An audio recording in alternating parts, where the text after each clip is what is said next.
The influence of religion upon politics is not a phenomenon that is confined solely to the Islamic world. However, it is impossible for any political theorist to ignore the role of Islam in the public lives of Muslims. Its considerable impact upon the politics of Muslim nations can be attributed to the strong inclination of the population towards it and fast powerful voice that is given by them. It is obvious that any legal system requires a government to adopt it and the apparatus of a state to implement and enforce it. Therefore, Islamic law is also in need of a state for its sanction and application. However, the key concern then becomes whether or not all theories shaped in the history of Islamic political thought are actually seeking the establishment of an Islamic state. The minimal degree of dedication would be that the government did not prevent its people from undertaking their religious rituals and practices. On the other hand, a maximized relationship between religion and politics requires the total commitment and adherence of a state to the contents of a specific religion. Obviously, many varying degrees of religious authority could be supposed between these two extremes.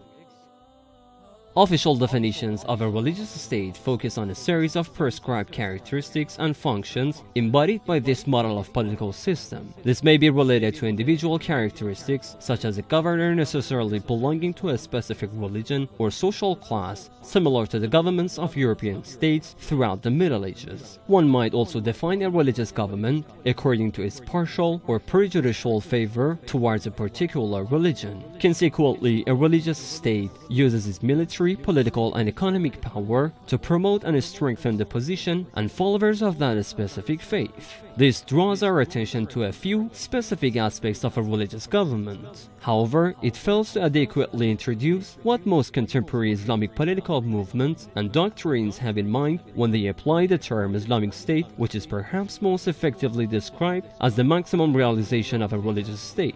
An Islamic government's primary aim is to establish a truly Islamic society. Islam does not consider society to be merely a collection of individuals.